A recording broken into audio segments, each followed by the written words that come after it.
Brett McKay here, and welcome to another edition of the Art of Manliness podcast. A fair amount of gear is involved in making a camping or backpacking trip a success, and choosing that gear can be a little intimidating as there are lots of options and it's expensive to boot.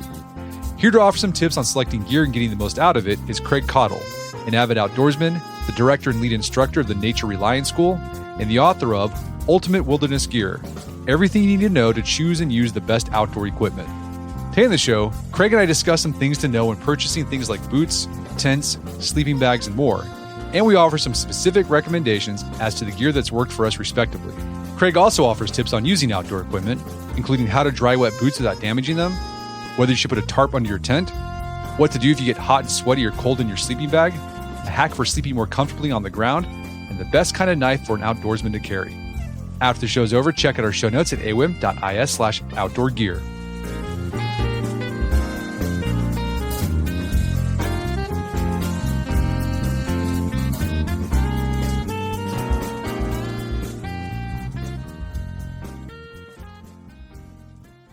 All right, Craig Caudill, welcome to the show.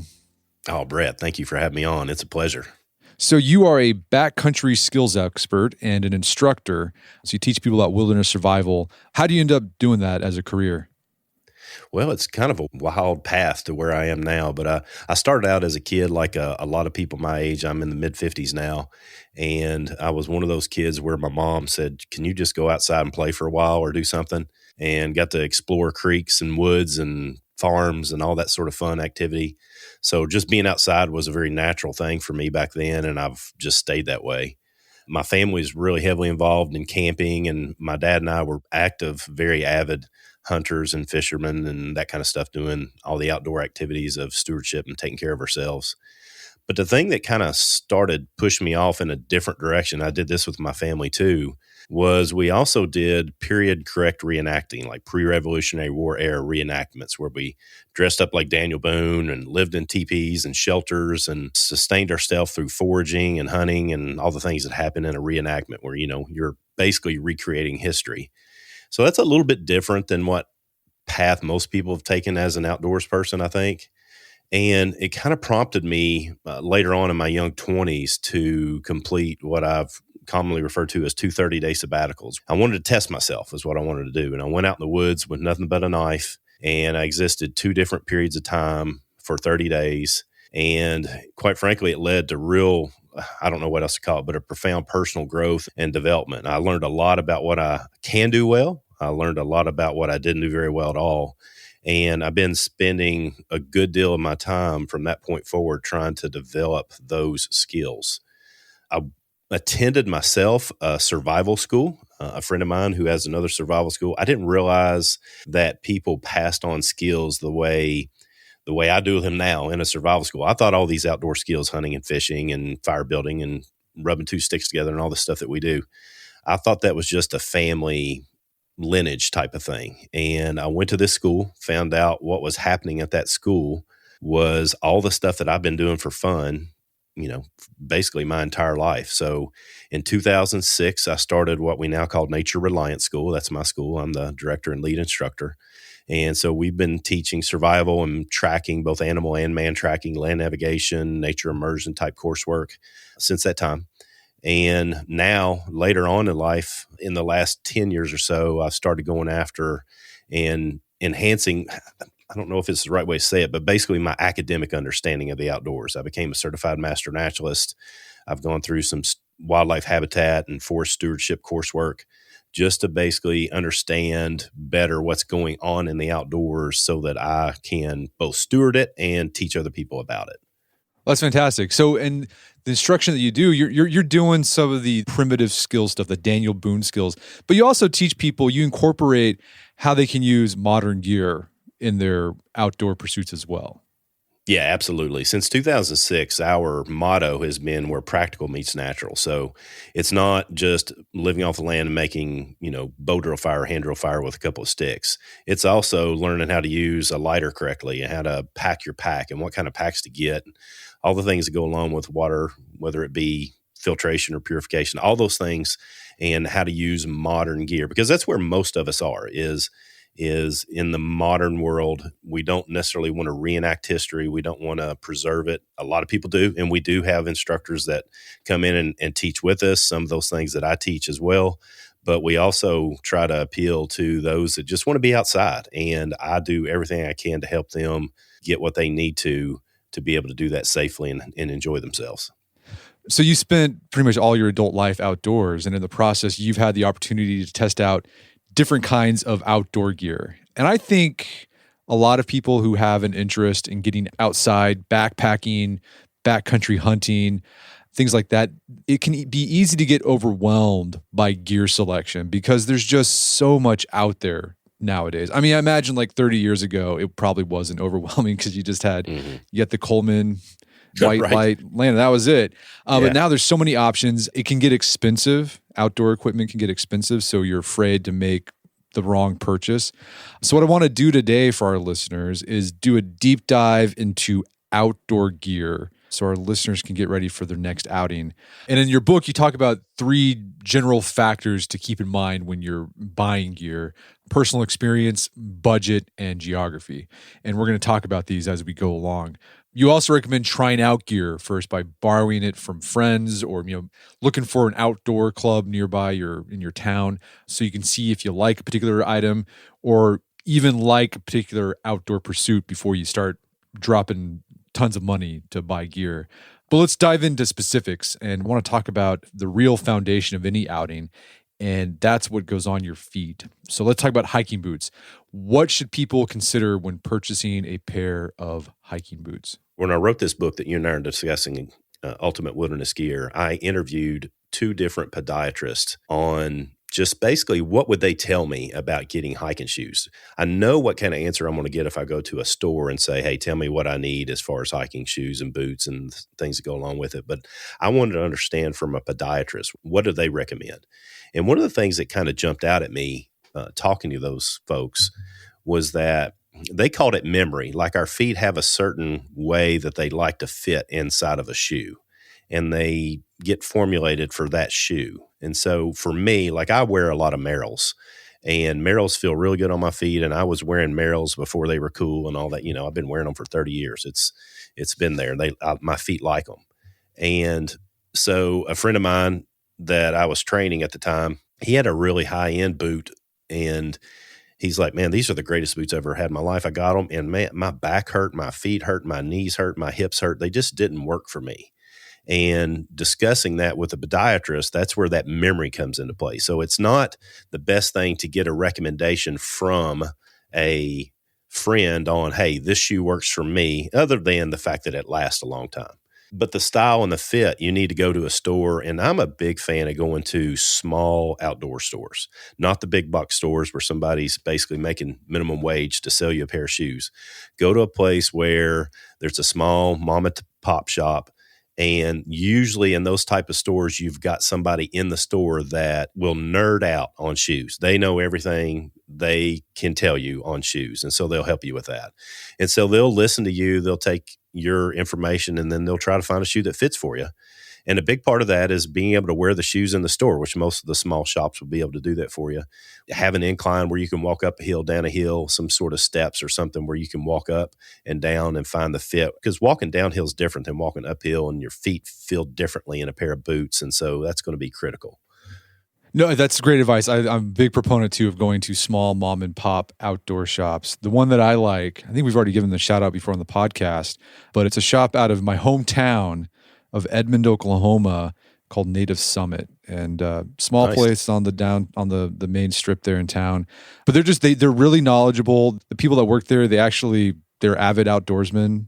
They're backpacking, and so they can definitely help you out, and they got the shoes. And I love that tip you have in the book about whatever shoe or boot you go with, walk around with it in the store. And then a lot of these stores, they've got that incline, because something I've noticed in my own experience, like, as you said, going uphill is completely different from going downhill. And I had a bad experience with a pair of not so good fitting boots going on the downhill end of my trip, because my toe kept sliding in to the front, and my toenails ended up falling off.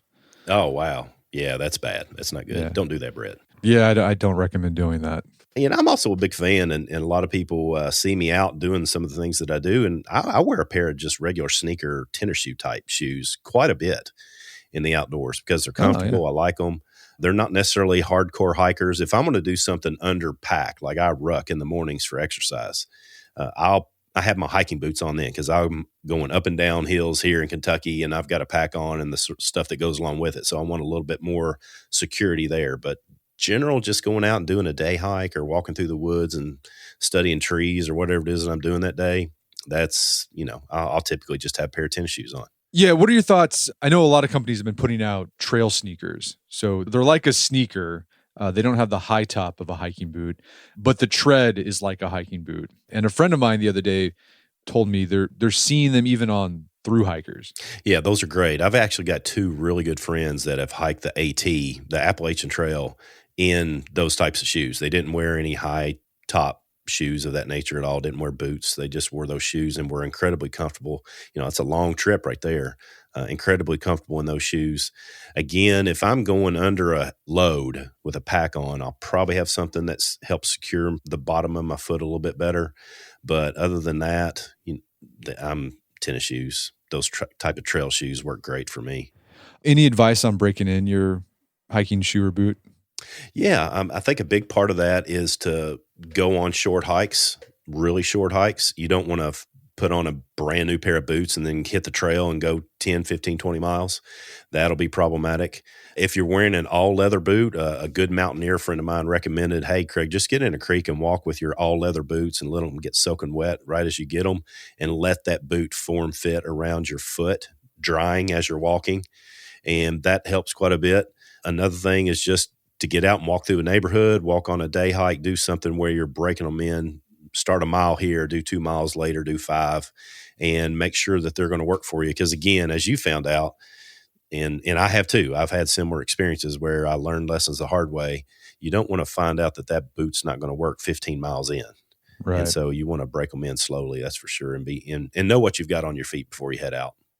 Another thing you do in this book, Ultimate Wilderness Gear, in the sections where you talk about what gear to buy, you also provide like little hacks, tips to get the most out of it. And one you have in the section about shoes is how to dry your hiking boots out if they get wet when you're out on the trail. So how do you do that?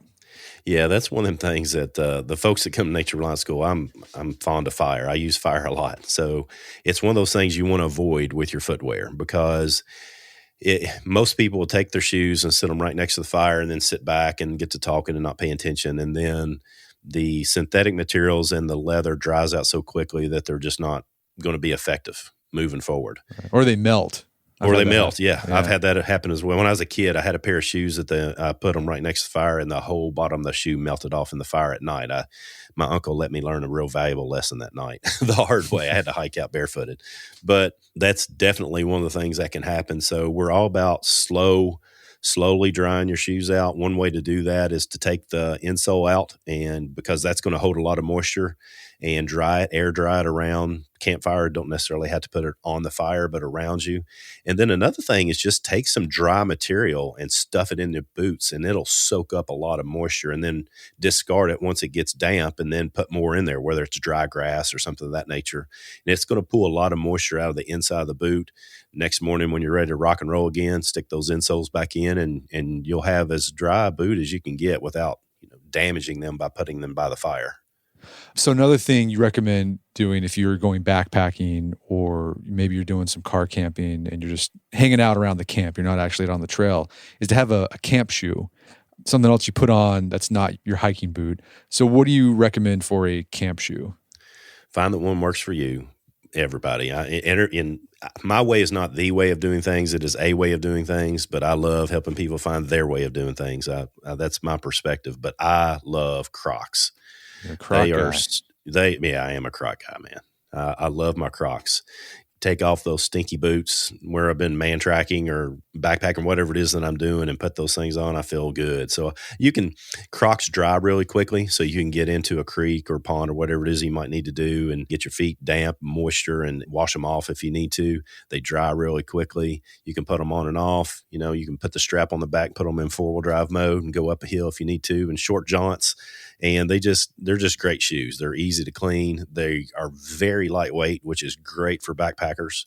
That way you take your regular shoes off, or while you're wearing your regular shoes down the trail, your Crocs are hanging off the back. It's not going to weigh you down. They're just a fantastic shoe. And they're durable. So I got a funny story about Crocs. So this past December, we went to Hawaii for the first time as a family. And Nice. we did some hikes on Maui. So there's a national park there and there's a volcano. And we drove out there and we get there. And when we get out there, we realize our kids, they didn't bring any like sneakers. They were wearing their Crocs and it's all they had. Oh, wow. And we're like, oh my gosh, it'd be too late to drive all the way back to the condo. So, okay, they hiked this giant volcano. It was a long hike in Crocs. And I'm like, Nice. how are your feet? And they're like, oh, it feels great. It was comfortable. And it was funny. We were on the trail and there was these like hikers who were just decked out in all the synthetic. I mean, they just looked like they were just going to be out there for 3 days. And they were giving our kids the side eye. It's like, were you just wearing Crocs? I'm like, yeah, the Crocs they're work, crushing man. it too, weren't they? I mean, Yeah, kids are so resilient, man. I love hanging out with kids in the woods. They're resilient little individuals, and they can handle Crocs like a boss. All right, let's talk about tents, because tents can get really expensive, especially backpacking tents because they're lightweight. Anything we should consider when purchasing a tent? You know, you can get really expensive with tents, but you can take it from me. I had a tent that I used for 25 years that was basically a very inexpensive Kelty tent. And the only reason I'm not still using it is I loaned it to somebody and they didn't return it. I would still be using that thing, but it requires that you take good care of your equipment, meaning whenever you use it, get it back when you get back home, set it up, let it air dry, make sure it's completely dry. There's no moisture, so you're not building any bacteria up in it and mold and stuff of that nature. And setting it up and taking it down, you just take good care of it, and those things will last quite a long time. The tent that I like for backpacking is the Hubba Hubba. The two-person. It's so easy to set up and take down, especially at nighttime. Here's a question I always have whenever I'm setting up a tent. Is it necessary to put on the rainfly every single time you set up a tent? No. I spend a lot of time without a rainfly on. I like seeing the stars when I'm laying there. That's one of the reasons I get out. So I like doing it that way. What I do in that process, though, is if it's a 4-point tent, I'll clip in 2 of the clips of my rainfly in case a surprise shower comes up or something of that nature, and I can get out and put it back on. And there's been numerous times in summertime where I want the dew to hit me in the middle of the night and cool me off a little bit because it's 95 degrees outside and humidity's terrible. Right. So getting a little moisture on your skin is going to help cool me off. And so I don't sleep with a rainfly on. It's just one of those things for sure that you have to make that decision based upon your experience, what the weather's doing, if you're expecting rain or not, that's for sure. Because tents will hold a lot of heat in with that rainfly on. So it's great in cold weather, right? But in hot weather, if you're going to spend more than just the winter months outside, then you're going to try to do things to keep yourself cool. And that's one way you can do it is just remove it and let it go. Another habit I got into when I was a Boy Scout was setting a tarp underneath your tent. Do you have to do that these days, or can you set them up without the tarp underneath it? I use a tarp still, just because if the bottom of the tent gets damaged or scratched or cut or something of that nature, then now your tent is suspect. And so I usually use a tarp. I'll clear the ground from wherever I want to set it up, and then I'll set the tarp up. But one thing I do love to point out about tarps under a tent setup is that most people I see, because I see a lot of people come into our classes, and they'll set up any number of ways. And one of the things I always do is I walk around and chat with them and try to help them learn things from the experiences, and our other instructors do the same. But one of the things I see that's real common is to take a tarp that's really big and spread it out and set your tent on top of it. And you basically got a lot of tarp sticking out from the outside of the bottom layer, the bottom footprint of your tent. And that's not good, because if it does rain, then that's basically a guttering system. It's going to seep water in underneath of you. And so when you do set a tarp up, it should be as close proximity to the bottom of the tent as possible. And some companies even make what they call a footprint, which is going to fit directly underneath the tent that you've purchased. Well, another question about tents that I have, because I've had this happen a few times, yet sometimes you have to set up a tent in the rain. Any advice on there to make it less miserable? Yeah. Keep the rainfly on the tent when you stuff it. and Okay. definitely stuff it. Those things are called stuff sacks because you stuff things in them. You don't roll them up or fold them up and put them in there. One of the things that causes the waterproofing layer on the tent to start to break down is putting folds in a tarp or a tent or whatever, because that stretches that fiber at that fold. So the more you can stuff something in a stuff sack, the better off you're going to be. And stuff it with that. I usually like to stuff it with the bottom of the tent down in the bag first. And so as I'm pulling it out with a rain fly on top. That way, everything that I'm pulling out is coming out and is going to have at least the rain fly on top of it. Is not going to be, for example, the bottom of the tent where I'm getting ready to put my sleeping bag or something of that nature. I love that tip. We've been talking about tents, but you prefer to sleep in hammocks. Why is that? I've gone through stages. I go back and forth. Hammocks are fantastic. I love hammocks, but I'm a big fan of what's referred to as asymmetrical hammocks. Your typical $40 hammock, for example, your whole body is going to be in that banana shape, and that's okay if you can just lay there and not move. Your shoulders get pinned in on you. That ends up not providing very good sleep. So asymmetric hammocks are those that you basically sleep across the center line of the hammock, and they're designed for that purpose. So even side sleepers like me, I can sleep on my side in a hammock, but it has to be an asymmetric hammock. And with a good pad in there, that's some of the best sleep I've gotten in the outdoors. It's very comfortable. It keeps the rain off you rather easily. For me here in Kentucky, it's really easy because there's rocks and hills everywhere. There's also trees. So it makes it easy for me to be able to set a hammock up. Don't have to worry about if I'm on a 45-degree slope. I can still set that hammock up and I'll sleep fine right there. So the hammocks you're talking about, it's kind of like a tent. It's got like a covering over the top, right? Yeah, exactly. So they'll have a tarp. Some of them are integrated, some of them are removable. Hennessy is a great company. That's what I use. Warbonne is another company that I've used in the past. Great hammocks, great asymmetric hammocks. They work really well. We're going to take a quick break for a word from our sponsors.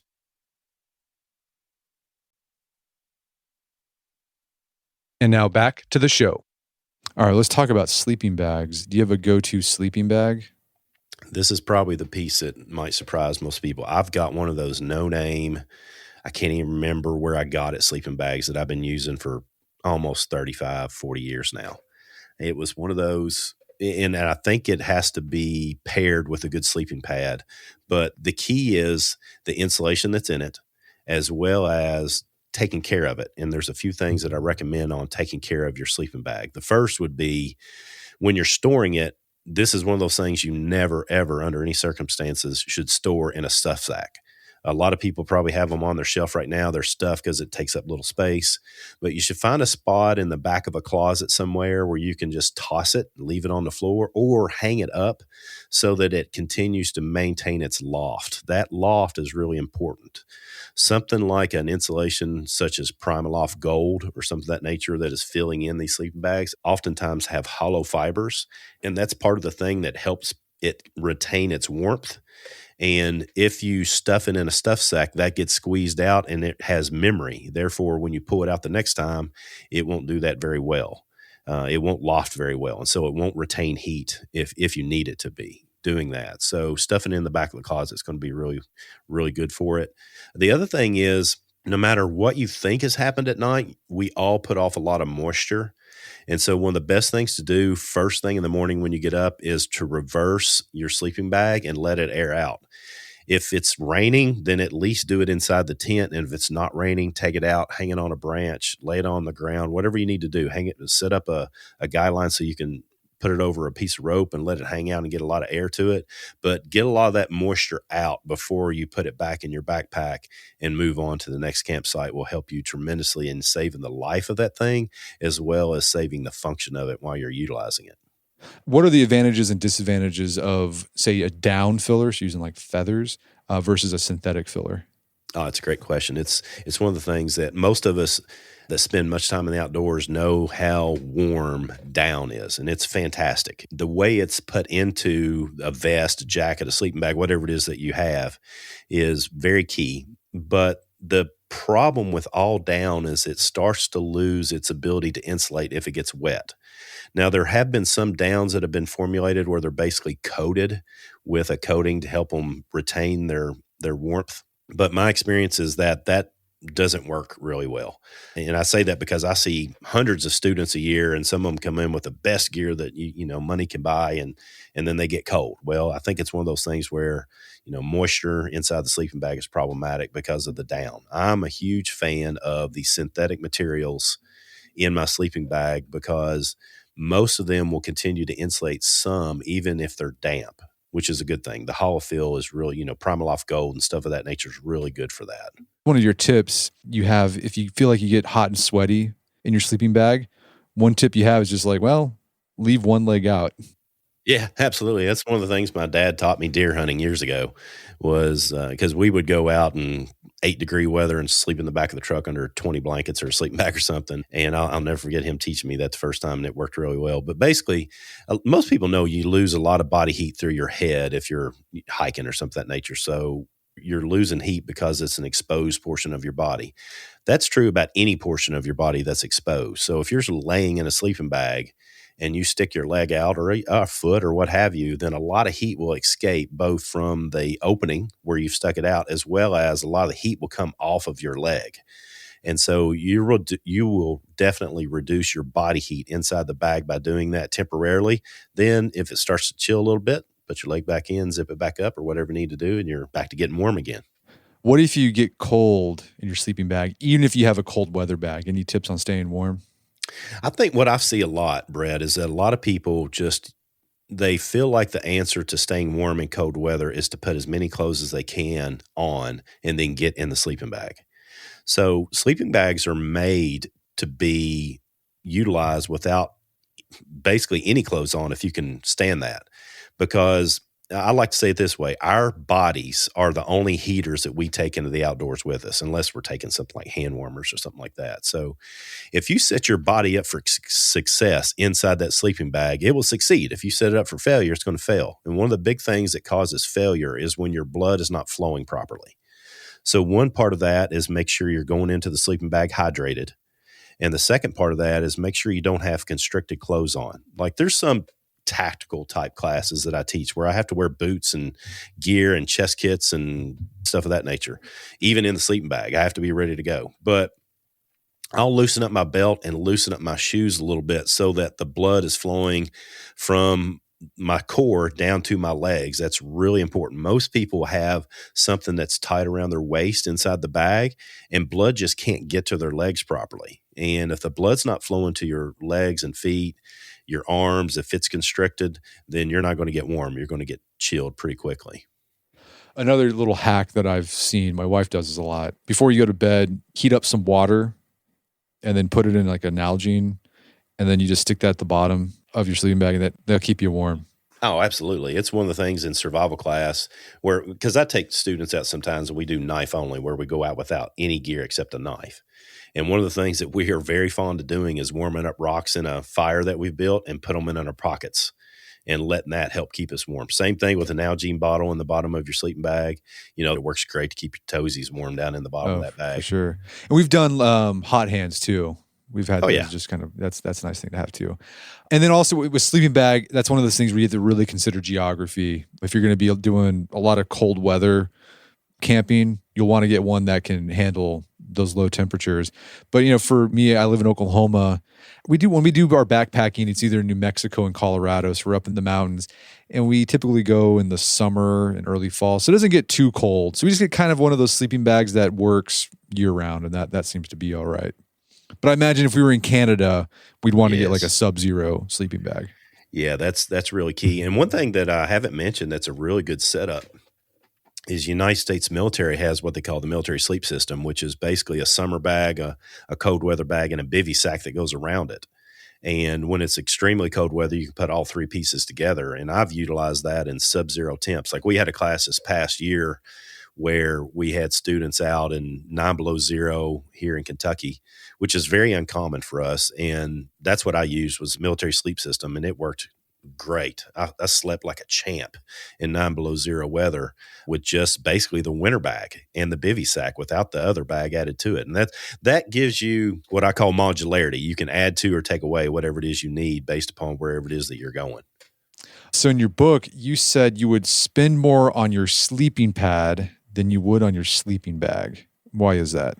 Oh, no doubt about it. This is another one of those things that's really critical for people to get, and that is the earth is a fantastic it does a fantastic job of conducting heat away from your body if you're on it. So think about it now in the summertime. If you need to get some heat out of your body, lay down on the ground, let it pull some of that heat out. Same thing is true in the wintertime. If you lay down on the earth, it's going to pull heat away from your body. So if you've got a sleeping bag and you've got a $5,000 sleeping bag, if that even exists, and lay down on the earth without a pad, it's not going to do you any good because it's going to pull the heat away from your body because the insulation that's underneath of you is going to compress and there's basically no insulation there. So the pad is critical. It's absolutely critical to this process. So if I'm going to spend more money on one item or the other, I'm going to spend the most money I can afford on my pad versus my sleeping bag. Now, keep in mind, I'm not doing northern boreal forest, Arctic temperatures in Canada or Alaska. I've only done that a couple of times, but I don't have to get that sort of sleeping bag. But for me here and in most situations, most of the people that I work with, a sleeping pad is the key to insulate you from the ground. And sleeping pads today are made with R values. So get something with the highest R value that you can afford. They work exceptionally well. A lot of them have insulation inside of them, and it works really, really well for that. What's an R value? R value is just a designator, just like insulation in a home, that tells you the value of its warmth to ratio. And so R value is going to help you. You can see this number. It's basically easy to quantify a sleeping bag's value as a warmth insulator. And so the higher the R value is going to be more effective. So yeah, there's lots of options for sleeping pads. I use regularly the Big Agnes, just the inflatable. On backpacking. Kate, she uses this, I forgot the name of the brand, but it's like a combo air plus foam pad. That's where I'm at. That's where you're at? You like that one? Yeah, I do. I like it because it just adds a little bit of comfort away from some of the rocks and stuff that are there, as well as if it's just air though, I'm not a little guy, I'm a bigger guy. So if I'm laying on that, then I might find that rock that I didn't realize was there. So having both is really comfortable for me. I'm a big fan of climate pads. I use them in my hammocks as well as my tents. They work exceptionally well. Have you tried a backpacking cot? I have not. Now I have some cots that I do what I call glamping, when I'm glamour camping. And I love sleeping on a cot because it provides an area for storage underneath, but I have never used one on a backpacking trip. I've got one. They're all right. Yeah. I don't think it was worth the extra weight. So what's the structure made out of? It's this like metal tubing, and it just rolls up. It's really compact, and I keep it on the outside of my backpack. But yeah, I didn't think it added much comfort. The other thing too I noticed is that it got colder because I just felt like cold air would get underneath there, and it wasn't as warm. Yeah, that's definitely something that I don't use cots in cold weather situations. I want something that's going to insulate me for sure underneath me. Yeah. If I'm going to use a cot, then I would use a pad on top of it too. Yeah. Which is, that's adding way too much for a backpacking trip. For sure.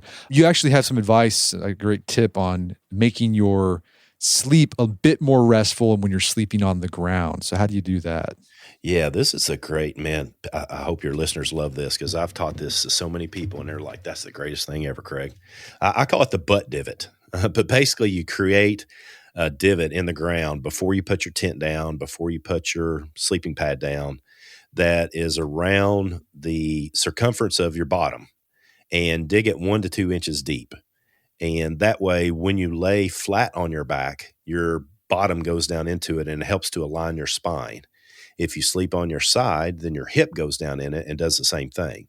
Because the thing that gets most people to be uncomfortable sleeping on the ground is that spinal misalignment.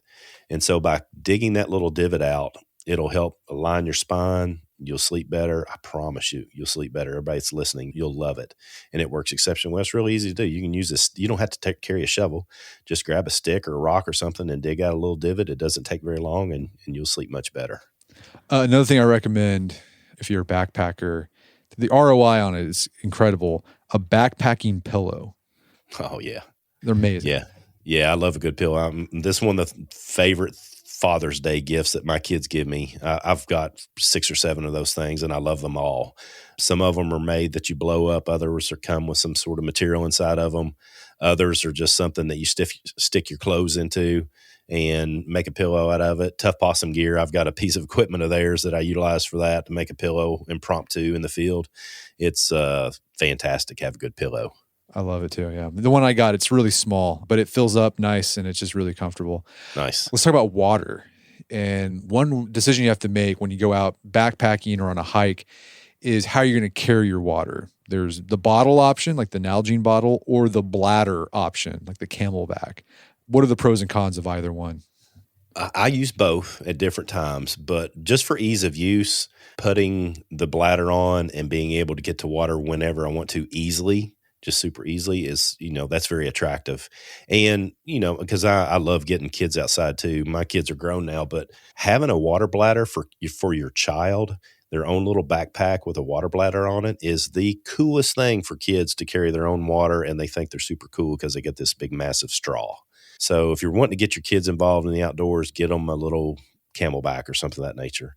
That's fun. But I've gotten to where, from a survivalist perspective, because I teach so much survival, I usually have either a plastic water bottle and a metal cup that nests right on top of it, or I have a metal water bottle so that I have something there that I can boil water in a problematic situation. And I love having access to that from a survival perspective.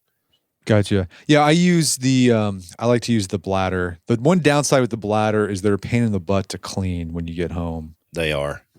I end up buying the whole kit, and I have it, and I use, you have the wire brush that you can stick all the way through the tube, make sure everything gets good clean. And it's one of them things you've just got to do it.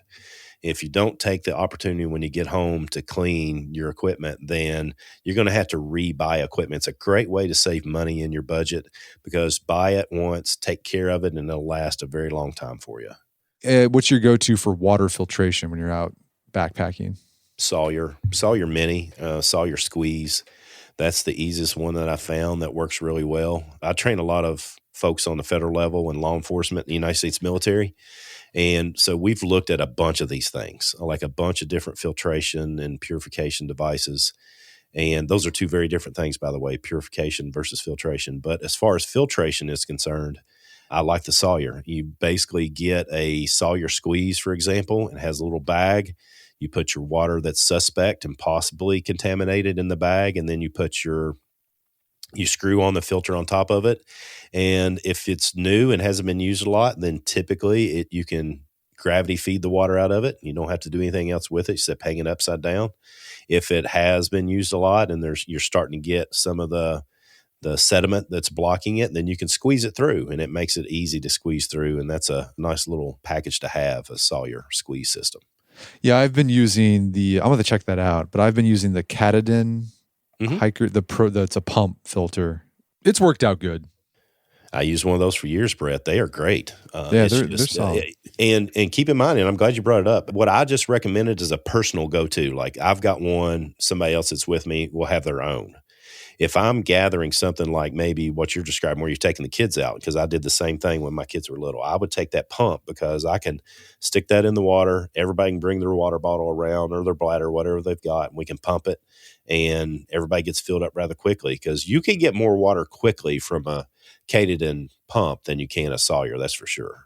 And yeah, going back to the distinction between filtration and purification, filtration, like the pumps we've been talking about, that will get pretty much everything except for viruses. Did I get that right?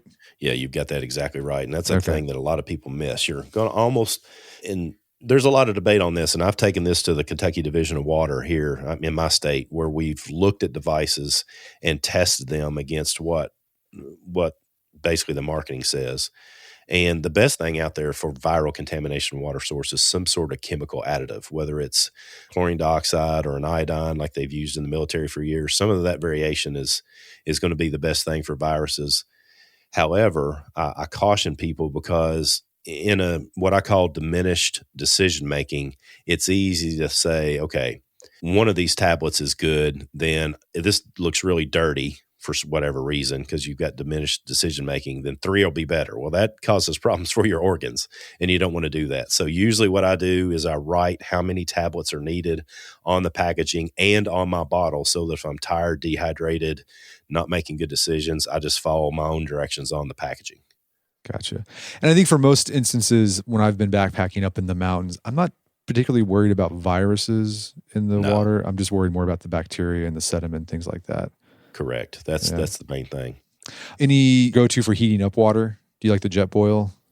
I like Jetboil. I've got a Fire Maple now. That's a new company that started sending me products a few months ago just to test and see how they perform. It's, it's a new type of system like that that's on the market, and it's more affordable. I mean, it's one of those things that it goes with your budget. I've used Jetboils for years. I've used MSRs for years. I use, fire that I make in the outdoors from wood. Depending upon the area that you're in, sometimes you cannot do that. So you have to take a stove of some sort. But yeah, any of those things make it really super quick.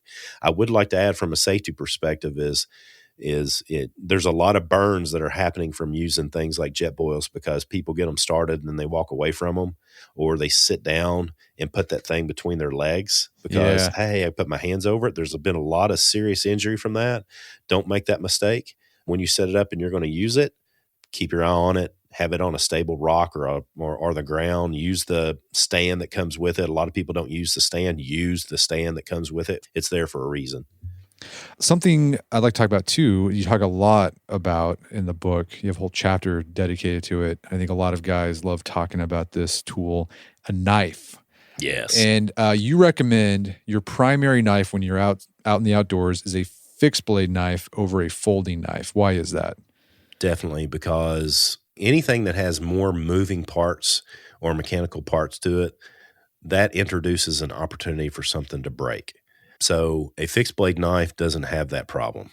And when I say a fixed blade knife, I'm talking about a fixed blade knife with a full tang. The tang goes from the tip of the knife all the way down to the hilt.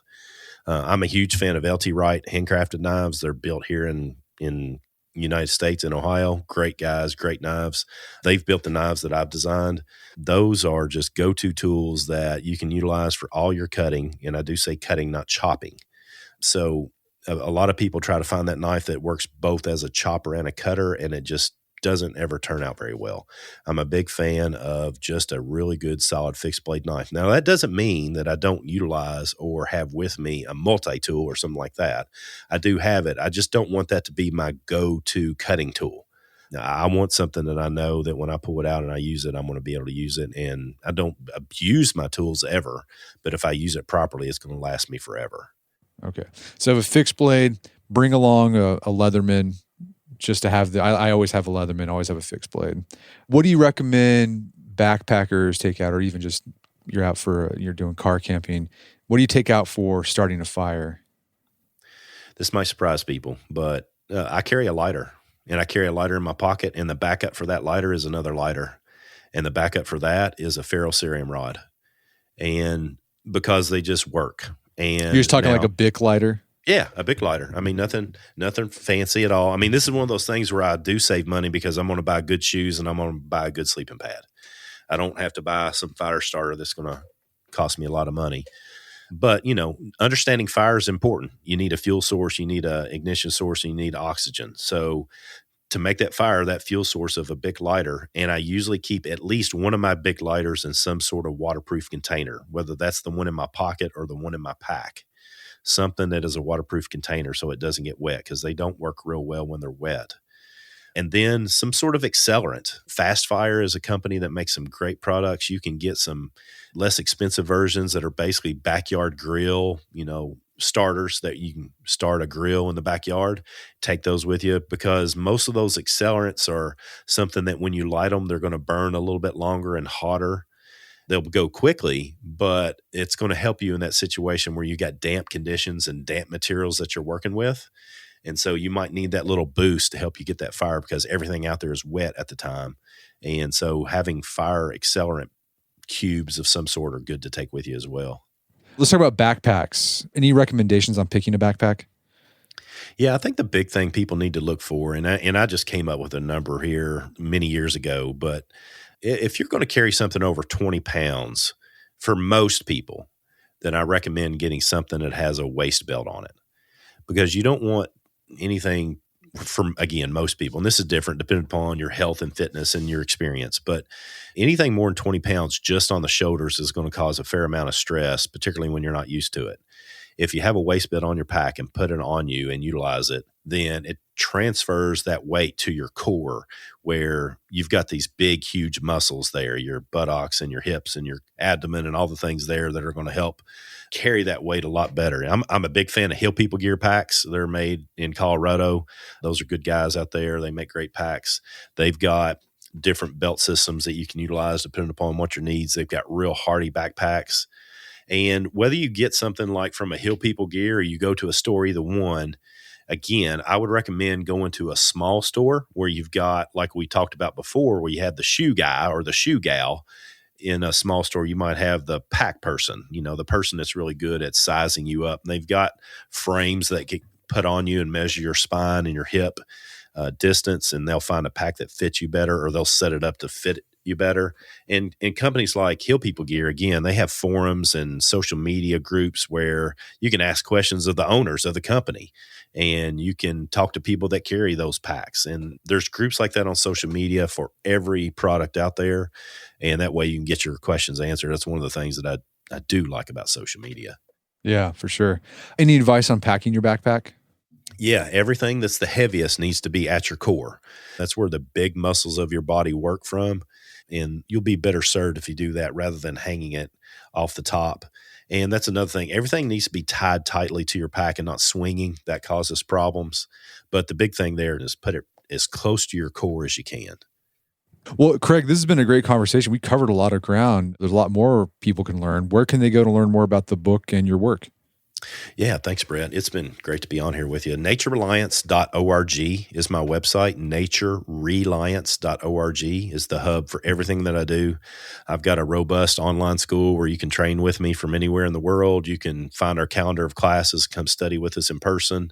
All my socials are there. I'm on YouTube, Facebook, Instagram, all those. Got links to my books on my website. You can also pick those up. The one we've been talking about today is Ultimate Wilderness Gear. It is one of 8 books and or field guides that I've written, and I love for people to get outside. Any way that I can help you, I'm happy to help you. And being on here with you, Brett's been a great way to do that, and I appreciate it. Well, Craig Caudill, thanks for your time. It's been a pleasure. Yeah, thank you, Brett. My guest today was Craig Caudill. He's the author of a number of books, including Ultimate Wilderness Gear. He's also the chief instructor at Nature Reliance School, which you can find more about at naturereliance.org.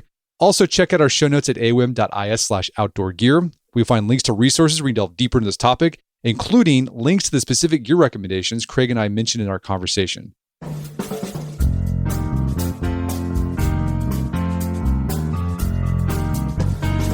Well, that wraps up another edition of the AOM podcast. Make sure to check out our website at artofmanliness.com, where you find our podcast archives, as well as thousands of articles that we've written over the years about pretty much anything you think of.